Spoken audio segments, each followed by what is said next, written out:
बड़े विचित्र नसीब है। ऐसा लिखा क्या है? इनमें से एक लड़के की किस्मत में मृत शरीर से विवाह पक्षियों ने आप लोग को इनके भविष्य के बारे में बताया है, वो बिल्कुल सत्य मेरा ही। तुमसे कोई गलती हुई है इसलिए दरवाजा नहीं पिताजी खुल रहा है। बचाइए मुझे, मैं यहाँ फंस गई हूँ। ये कहानी करीब 500 साल पुरानी है।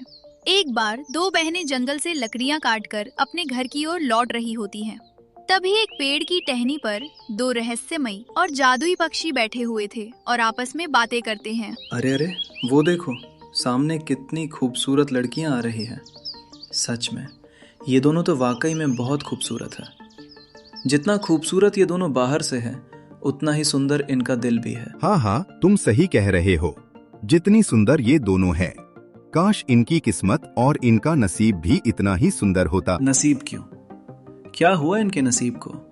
मेरे हिसाब से तो ठीक ही है। अरे नहीं नहीं, इनका नसीब तो बड़ा बेकार है।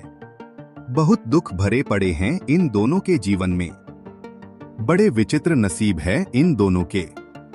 इनके जीवन में आगे बहुत परेशानियां आने वाली है। मुझे तो इनके बारे में ही सोच सोच कर बड़ा दुख लगा रहता है। काश मैं इनके लिए कुछ कर पाता। जब वो दोनों पक्षी आपस में बात कर रहे होते हैं, तभी वो दोनों लड़कियां उन पक्षियों के पास चलते हुए पहुंचती हैं, जिसमें से एक लड़की पक्षियों की भाषा जानती थी, जबकि दूसरी नहीं जानती थी। अरे वाह दीदी, देखो कितने सुंदर पक्षी है ये। मैंने तो इतने सुंदर पक्षी आज तक नहीं देखा। काश इन दोनों की भाषा हम समझ सकते। नहीं, मैं इसे नहीं बता सकती कि ये दोनों क्या बातें कर रहे हैं। अरे मुझे तो बता, आखिर इनके नसीब में ऐसा लिखा क्या है? इनमें से एक लड़के की किस्मत में मृत शरीर से विवाह करना लिखा है, वहीं दूसरे की किस्मत ने एक भेड़िया से विवाह करना लिखा है।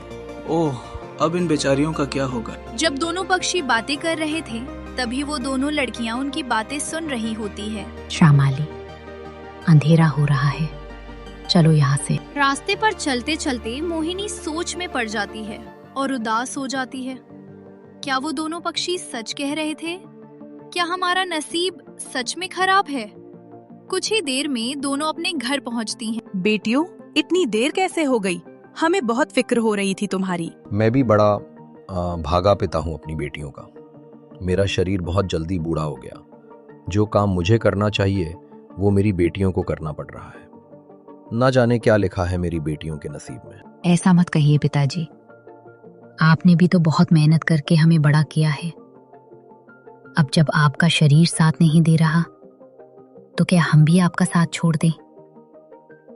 आप फिक्र मत करो, हमारे नसीब में जो लिखा है वो होकर ही रहेगा। कुछ दिन बीतते हैं और मोहिनी के दिमाग में वो बात असर करने लगती है जिससे वो बहुत परेशान होती है। न ठीक से खाती है, न ठीक से पीती है। एक दिन उसकी माँ उसके पास आती है और कहती है, मोहिनी बेटी, क्या बात है? कोई परेशानी है क्या तुझे? नहीं माँ, मुझे क्या परेशानी होगी। बेटी, बहुत दिनों से देख रही हूँ, तू ना ठीक से खाना खा रही है, न ठीक से किसी से बात कर रही है। अपनी हालत तो देख, कितनी कमजोर हो गई है तू। मुझे लग रहा है तू मुझसे कोई बात छिपा रही है। नहीं माँ, ऐसी कोई बात नहीं है। ऐसा कहकर मोहिनी वहाँ से चली जाती है। अगले दिन वो दोनों फिर जंगल जाते हैं, जहाँ वही पक्षी फिर से आपस में बात कर रहे होते हैं। भाई, क्या कोई हाल नहीं है इन दोनों के नसीब को बदलने का? नहीं, इनके नसीब में एक बार जो लिखा गया है वो होकर ही रहेगा। अब वो नहीं बदला जा सकता। ओह, ये तो इनके साथ बड़ा बुरा होने जा रहा। दोनों पक्षियों को बात करते मोहिनी फिर से सुन लेती है, जिसे सुन और भी ज्यादा दुखी होती है। मोहिनी उन पक्षियों की बात से इस बार इतना ज्यादा चिंतित होती है कि अब वो खाना ही बंद कर देती है, जिससे उसकी हालत बहुत खराब हो जाती है और वो बिस्तर पकड़ लेती है। माँ, दीदी को क्या हुआ है? बेटा, मुझे कुछ समझ नहीं आ रहा। आखिर मोहिनी को क्या परेशानी है? वो मुझे कुछ बताती भी तो नहीं है। तुम फिक्र न करो भाग्यवान, आज मैं उनसे पूछ कर ही रहूंगा। आखिर वो हमसे कौन सा राज छुपा रही है। चलो उनके पास। मोहिनी के माँ, पिताजी और बहन मोहिनी के पास आते हैं, जिससे खूब जोर जबरदस्ती से उसके पिता उसकी उदासी का कारण पूछते हैं। तब मोहिनी बताती है, पिताजी, माँ, मैं बोलते हुए पक्षियों की भाषा समझ सकती हूँ। हाँ, ये तो अच्छी बात है। फिर तुम उदास क्यों हो, परेशान क्यों हो? पिताजी, परेशान होने वाली बात ये है कि जब मैं जंगल लकड़ियों के लिए जाती हूँ, मुझे वहां 2 पक्षियां बात करते हुए मिलती हैं और हमें देखकर कहती हैं कि इन दोनों बहनों का नसीब बहुत बुरा है।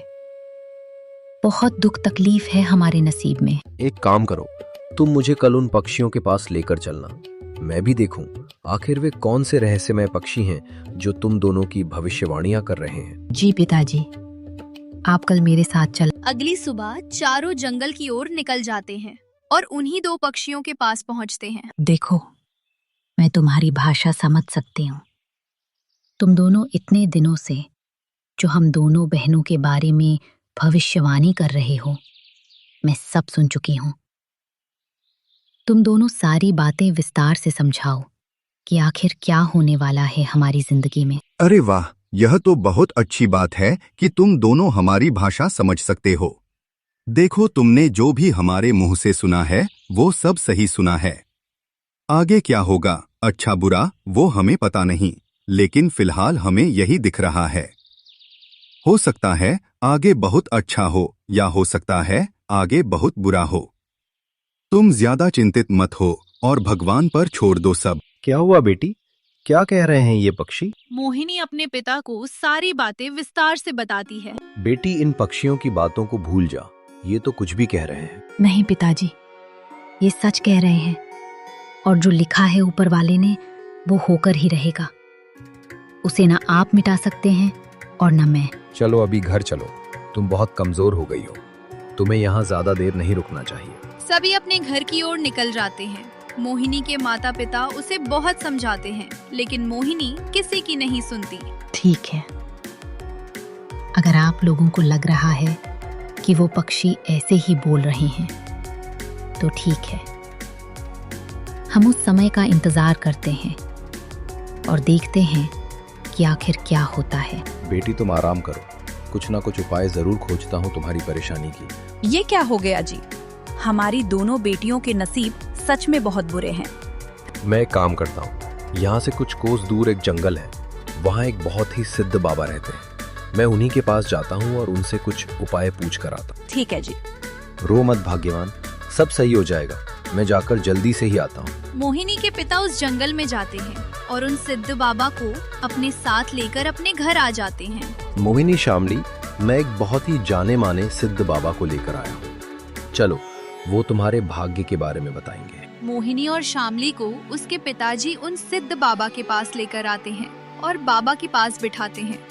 बाबा आंख बंद करके उन दोनों का भविष्य देखते हैं और कुछ देर बाद आंख खोलकर कहते हैं, जिन पक्षियों ने आप लोग को इनके भविष्य के बारे में बताया है वो बिल्कुल सत्य है, इसमें कोई दो राह नहीं है। बाबा, इसका कोई हल नहीं है क्या? नहीं, इसका कोई हल नहीं है। बाबा, तो फिर हमें इतना बता दीजिए कि ये कब और कैसे होगा। हाँ, मैं ये जरूर बता सकता हूँ। इस महीने के आखिरी तक एक भेड़िया शाम के वक्त आपके दरवाजे पर आएगा। वो कुछ बोलेगा नहीं और कुछ देर बाद जाने लगेगा। तो आप एक काम करना, अपनी बड़ी बेटी से कहना वो उस भेड़िया के पीछे से चली जाए। जो उसके नसीब में होगा वो होकर ही रहेगा। बाबा, अगर हमने ऐसा नहीं किया तो? अगर तुमने ऐसा नहीं किया तो वो भेड़िया अगली बार फिर तुम्हारे घर आएगा और उस वक्त उसका रूप बड़ा रौद्र होगा। वो तुम्हारे घर को तहस नहस कर जाएगा, तुम्हारे परिवार को मौत के घाट उतार देगा। तो तुम ऐसा बिल्कुल भी मत करना।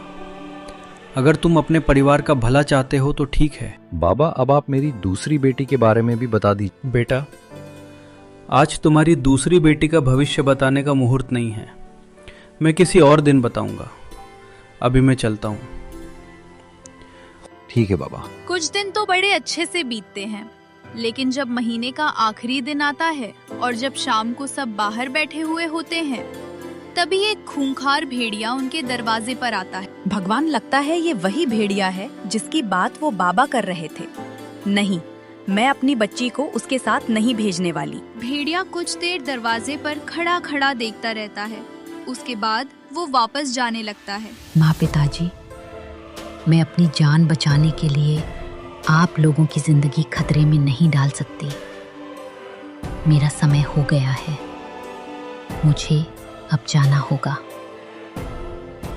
नहीं दीदी, मत जाइए। नहीं शामली, मुझे जाना ही होगा, वरना वो भेड़िया दोबारा यहाँ आएगा और फिर सब बर्बाद कर देगा।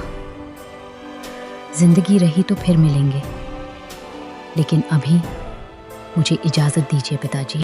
मोहिनी के माता पिता और बहन फूट फूट कर रोते हैं और उसे बहुत रोकते हैं, लेकिन मोहिनी नहीं रुकती और उस भेड़िया के पीछे पीछे चली जाती है। तुम ऐसे कैसे घर पर शांत बैठ सकते हो? ना जाने वो भेड़िया मेरी बच्ची के साथ क्या करेगा। तुम एक काम करो, तुम मोहिनी के पीछे पीछे जाओ और देखो वो भेड़िया हमारी बच्ची को कोई नुकसान ना पहुंचाए। पर बाबा ने मुझे ऐसा कुछ कहा नहीं। अगर मैं उसके पीछे गया और उसने हमारी बच्ची को कोई नुकसान पहुंचाया तो? ठीक है, आप यहीं रहिए, फिर मैं जाती हूँ उसके पीछे। नहीं, तुम यहीं रहो, मैं जा रहा हूँ। मोहिनी के पिता मोहिनी का पीछा करते करते एक जंगल में आ जाता है, जहाँ वो देखता है भेड़िया एक गुफा में जा रहा होता है और उसी के पीछे पीछे उसकी बेटी भी गुफा में चली जाती है। ये क्या, इतनी पुरानी गुफा में मेरी बच्ची उस भेड़िए के साथ चली गई? ये तो बड़ी खतरनाक गुफा है, बड़े खतरनाक जानवर रहते हैं यहाँ। अब मेरी बच्ची यहाँ से कभी जिंदा नहीं जा पाएगी। ऐसा कहे मोहिनी के पिताजी फूट फूट कर रोने लगते हैं और अपने घर आ जाते हैं। पति को रोता देख शामली और उसकी माँ भागते हुए आती है। क्या हुआ जी, आप रो क्यों रहे हैं? हमारी बच्ची कहाँ है? पिताजी बताइए ना, क्या हुआ?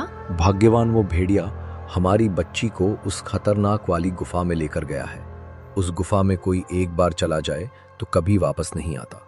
ना हो उस भेड़िए ने हमारी बच्ची के साथ जरूर कुछ कर दिया है। हे भगवान, ये क्या हो गया?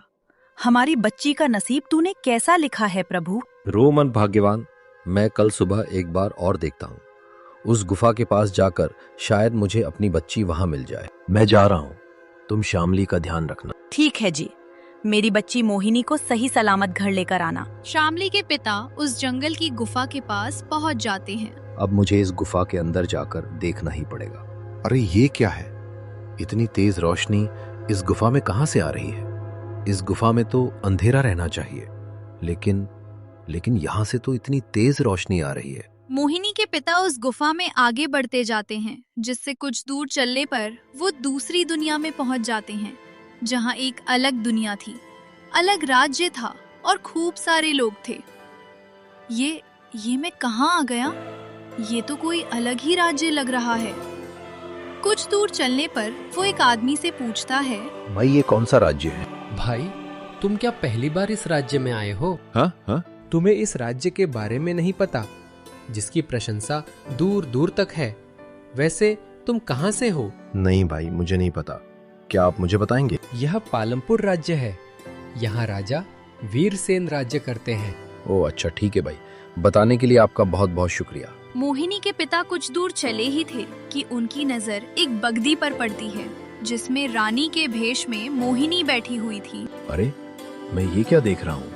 ये तो मेरी बेटी है, पर इसका तो भेष ही बदल गया है। बंकी जैसे ही उसके पिताजी के पास आती है, मोहिनी उसे रुकवा लेती है और अपने पिता को देखकर बड़ी खुश होती है। पिताजी आप। यहाँ बेटी, मैं तो तुझे खोजते खोजते यहाँ आया था, पर तुझे इस भेष में देखकर मैं तो चौंक ही गया। बेटी, ये सब क्या है? तुझे तो वो भेड़िया इस गुफा में लेकर गया था ना? पिताजी, मुझे कुछ समझ नहीं आया। उन दोनों पक्षियों ने बताया था, उससे तो बिल्कुल ही अलग हुआ। चलिए, मैं आपको कुछ दिखाती हूँ। मोहिनी अपने पिता को बघी में बिठाती है और एक बहुत बड़े और सुंदर से महल में ले आती है। बेटी, ये तो मुझे किसके महल में ले आई है? पिताजी, आप घबराइए मत, ये महल मेरा ही है। बेटी, तू क्या कह रही है? तू तो उस भेड़िए के साथ गई थी ना? मैंने खुद अपनी आंखों से देखा है। हाँ पिताजी, पर अब वो मेरे पति हैं। ये तुम क्या कह रही हो बेटी? एक भेड़िया कैसे तुम्हारा पति हो सकता है? पिताजी, आप जिसे भेड़िया समझ रहे थे, दरअसल वो एक भेड़िया नहीं, एक राजा है। बेटी, ये तू क्या कह रही है? पिताजी, जिस तरह उन पक्षियों ने हम दोनों के लिए भविष्यवाणियां की है, उसी तरह मेरे पति को भी एक बाबा ने भविष्यवाणी की थी। कैसी भविष्यवाणी बेटी? एक बाबा ने मेरे पति से कहा था कि तुम एक भेड़िए के रूप में जब किसी और दुनिया में जाओगे तो तुम्हें एक लड़की मिलेगी, उसी से तुम्हारा विवाह होगा, जिसके बाद वो इस राज्य की राजकुमारी बनेगी। इसीलिए वो हमारी दुनिया में भेड़िए के रूप में आए थे। बस कुछ ही देर में मेरे पति आने वाले हैं। पिताजी वो बहुत अच्छे हैं। मैंने कभी सोचा नहीं था मुझे इतना अच्छा पति मिलता। दोनों बाप बातें ही कर रही होती है कि तभी वहाँ मोहिनी का पति आ जाता है। रानी, ये कौन है? इनकी शक्ल कुछ जानी पहचानी लग रही है। महाराज, ये मेरे पिताजी हैं। अच्छा, हाँ, मैंने इन्हें पहचान लिया। आइए बैठिए। रानी, इन्हें जलपान कराओ और दूर से आए हैं, इन्हें भोजन भी खिलाओ। नहीं महाराज, अब मैं चलता हूँ। मोहिनी की माँ मेरा इंतजार कर रही होगी, उसे भी तो ये खुशखबरी सुनानी है। पिताजी, आप आज रात्रि यहीं रुक जाइए, कल सुबह सुबह चले जाना। ठीक है बेटी, अगर तेरा मन है तो मैं आज रात्रि रुक जाता हूँ। मोहिनी के पिता रात्रि अपनी बेटी के पास रुकते हैं और वो सुबह सुबह अपने घर की ओर चल देते हैं। लेकिन जैसे ही वो उस पेड़ के पास पहुंचते हैं, उसका दरवाजा नहीं खुलता। तभी पास में बैठा एक पक्षी उससे कहता है, कौन हो तुम और इस दरवाजे के पास क्या कर रहे हो? ये कोई मामूली दरवाजा नहीं है, बड़ा ही तिलिस्मी दरवाजा है ये। पर मैं इसी दरवाजे से अंदर आया था और मुझे अब अपने घर जाना है, लेकिन ये दरवाजा तो खुल ही नहीं रहा। अच्छा ये बताओ, तुम कहाँ से आ रहे हो? मैं अपनी बेटी के यहाँ गया था, वहीं से आ रहा हूँ। लगता है तुमसे कोई गलती हुई है, इसलिए दरवाजा नहीं खुल रहा है। एक काम करो, तुम जाओ अपनी बेटी के घर और जाके तुमने जो भी खाया है उसके यहाँ पर उसे उसका पैसा दे के आओ, या फिर वो सिर्फ माफ करवा के आओ जो तुमने अपनी बेटी का हक खाया है। तभी ये तिलिस्मी दरवाजा खुलेगा। मोहिनी का पिता दोबारा अपनी बेटी के ससुराल जाता है और सारी बातें अपनी बेटी को बताता है। बेटा, मुझे समझ में नहीं आ रहा मैं क्या करूं। मैं ठहरा ए गरीब, तुझे क्या दूंगा। लगता है अब मुझे यहीं रहना पड़ेगा। पिताजी, आपको कुछ भी देने की जरूरत नहीं है, मैंने आपका सारा माफ किया। अब आप निष्फिक्र होकर जाइए। ठीक है बेटी। मोहिनी के पिता फिर से उसी पेड़ के पास जाता है जहां उसे दरवाजा खुला हुआ मिलता है। वो उसी दरवाजे से अंदर जाता है और गुफा से निकलता हुआ अपने घर पहुंच जाता है। कहाँ थे जी आप? मेरी बेटी का कुछ पता चला? वो जिंदा है? अरे आप मुस्कुरा क्यों रहे हैं? भाग्यवान जो मैंने देखा ना, अगर वो तुम देख लोगी तो तुम्हारे होश उड़ जाएंगे। बातों को घुमाइए मत जी, मुझे बस इतना बताओ कि मेरी बेटी का कुछ पता चला कि नहीं। मोहिनी के पिता अपनी पत्नी को सारी बातें विस्तार से बताते हैं। क्या आप सच कह रहे हैं जी? मुझे अभी मेरी बेटी के पास लेकर चलो। पिताजी, मुझे भी दीदी के पास लेकर चलिए ना। हाँ, मैं सबको जल्द ही अपने साथ लेकर चलूंगा। अजी, आपने ये खबर सुनाकर दिल खुश कर दिया। हम सब ने तो इसी दुख में कितने दिनों से ठीक से खाना भी नहीं खाया। आज आप ही शामली के साथ जंगल जाकर लकड़ियाँ ले आओ। आज खुशी खुशी साथ में खाना खाएंगे। ठीक है भाग्यवान, हम अभी जंगल जाते हैं। वैसे भी मैं बेटी को अकेला नहीं छोड़ सकता। बेटी, मैं तो थक गया और बड़ी जोरों की प्यास भी लग रही है। चलते चलते पिताजी, आप उसी पेड़ के नीचे बैठिए, मैं आसपास देखती हूँ, कोई नदी तालाब मिल जाए तो। ठीक है बेटी। शामली जंगल में यहाँ वहाँ पानी तलाशती है, लेकिन उसे कहीं पानी नहीं मिलता। पर एक झोपड़ी नजर आती है। अरे ये किसकी झोपड़ी है? मैं एक काम करती हूँ, इस झोपड़ी में जरूर कोई रहता होगा।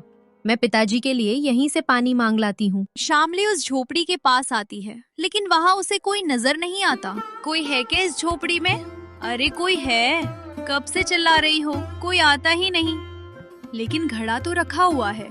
मैं एक काम करती हूँ, उस घड़े से पानी ले आती हूँ और पिताजी को दे देती हूँ। शामली उस घड़े के पानी को एक गिलास में लेती है और अपने पिताजी को दे आती है। जा, ये गिलास वहीं रखा, किसी की अमानत है ये। ठीक है पिताजी। शामली दोबारा उस झोपड़े में जाती है और जैसे ही गिलास उस घड़े पर रखती है, उस झोपड़ी का दरवाजा अचानक से बंद हो जाता है। पिताजी बचाइए मुझे, मैं यहाँ फंस गई हूँ पिताजी। पिता भागता हुआ झोपड़ी के पास पहुँचता है, जहाँ उसकी बेटी लोहे की सलाखों में कैद रहती है। मुझे नहीं पता पिताजी, मैं तो यहाँ ग्लास रखने आई थी।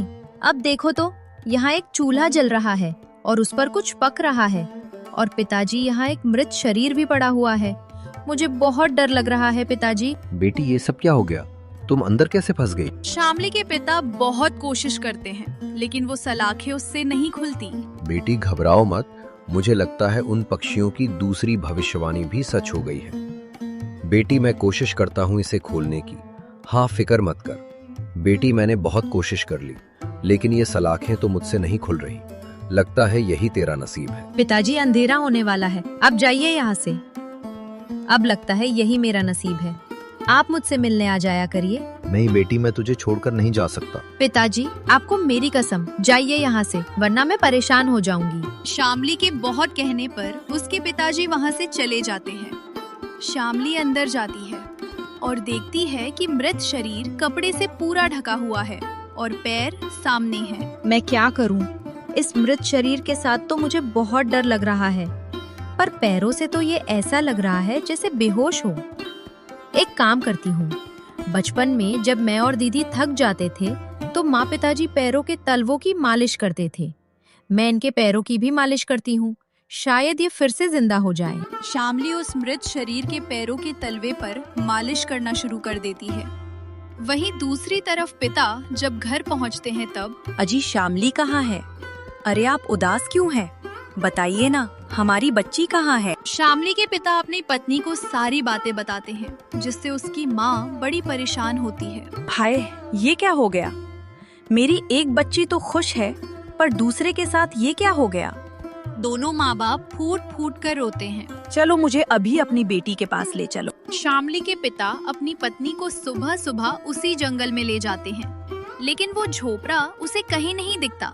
समय बीतता है और 15 साल बीत जाते हैं। शामली 15 सालों तक उस मृत शरीर के तलवों की मालिश करती रहती है और उसके माँ बाप रोज उस जंगल में आते हैं और उस झोपड़ी की तलाश करते हैं लेकिन उन्हें वो झोपड़ी कहीं नहीं मिलती। भाग्यवान, आज पूरे 15 साल से हम उस झोपड़ी को खोज रहे हैं लेकिन ना जाने वो झोपड़ी कहाँ गायब हो गई, मिलती ही नहीं।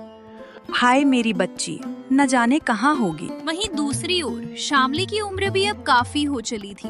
मृत शरीर के जागने में कुछ ही समय था, तभी अचानक से सलाखें खुल जाती है। तभी एक औरत अंदर आती है। तुम कौन हो और यहाँ क्या कर रही हो? मैं पिछले 15 सालों से इस झोपड़ी में हूँ और इस मृत शरीर के पैरों के तलवों की मालिश कर रही हूँ ताकि ये जिंदा हो जाए। ओह अच्छा, एक काम करो, तुम थोड़ा बाहर जाकर आराम कर लो। मेरी बकरी बाहर बंधी है, उसे जाकर देखाओ। तब तक मैं तुम्हारा ये काम करती हूँ। आपकी बड़ी मेहरबानी होगी, मैं भी बहुत थक गई हूँ। शामली बाहर चली जाती है और जैसे ही उसकी जगह वो औरत उसके पैरों के तलवे की मालिश करने लगती है, मृत शरीर वाला आदमी जिंदा हो जाता है। कौन हो तुम? मैं पिछले 15 साल से तुम्हारे पैरों के तलवे की मालिश कर रही हूँ। मुझे पूरा विश्वास था कि एक न एक दिन तुम जरूर उठोगे। देखो आज तुम जिंदा हो गए। आपका मैं जिंदगी भर एहसानमंद रहूंगा। आज आपकी वजह से उस जादूगर के जादू से मुक्त हो पाया हूँ जिसने मुझे यहाँ कैद करके रखा था। आपने बिना कोई स्वार्थ के 15 साल मेरी सेवा करी। आप सच में बहुत अच्छी हैं। मैं कोई मामूली आदमी नहीं हूँ, मैं एक राजकुमार हूँ। क्या आप मुझसे विवाह करेंगे? हाँ बिल्कुल, आप भी मुझे पसंद है, तभी तो 15 साल से मैंने आपकी सेवा की है। दोनों बातें ही कर रहे होते हैं, तभी शामली बाहर से अंदर आ जाती है। क्या? ऐसा कैसे हो गया? कौन हो तुम? शामली कुछ बोलने वाली होती है, तभी औरत कहती है, राजकुमार ये बकरी चराने वाली है, कभी कभी यहाँ पानी पीने आ जाती है। हाँ तो इसे पानी दो और जाने दो यहाँ से। नहीं नहीं राजकुमार, मुझे आप यहाँ नौकर रख लीजिए। मैं अनाथ हूँ, मेरा इस दुनिया में कोई नहीं है। राजकुमार जब ये इतना गिड़गिड़ा रही है तो रख लीजिए इसे नौकर। ठीक है, तुम्हें जो अच्छा लगे। शामली एक नौकर बनकर उन दोनों के साथ रहने लगती है, लेकिन औरत उस पर बड़ा जुल्म करती है। कुछ दिन ऐसे ही बीतते हैं, लेकिन एक दिन शामली बहुत उदास होती है और बैठे बैठे खुद से बातें करने लगती है। ये क्या हुआ भगवान, आपने ये क्या किया? मैंने राजकुमार की 15 सालों तक सेवा की और पत्नी वो औरत बन गई। उसने चालाकी से राजकुमार को मुझसे छीन लिया। शामली ऐसा कह फूट फूट कर रोने लगती है, जिसे राजकुमार सुन लेता है। राजकुमार उस औरत के पास जाता है और कहता है, मुझे सब पता चल गया है कि मेरी सेवा तूने नहीं शामली ने की थी। 15 साल तुम नहीं वो रही मेरे साथ। तूने मेरे साथ छल किया है। अब मैं तुझे छोड़ने वाला नहीं। राजकुमार, मुझे माफ कर दीजिए, मुझसे बहुत बड़ी भूल हो गई। नहीं राजकुमार, ऐसा मत करिए, माफ कर दीजिए इसे। मुझे माफ कर दो शामली, मैं तुम्हें पहचान नहीं पाया। आज से तुम ही मेरे लिए सब कुछ हो। दोनों खुशी खुशी शादी कर लेते हैं। एक दिन शामली अपने माता पिता से मिलने घर आती है, जहां उसकी बड़ी बहन भी आई होती है। अपनी दोनों बेटियों को देख माता पिता बहुत खुश होते हैं और खुशी खुशी रहने लगते हैं।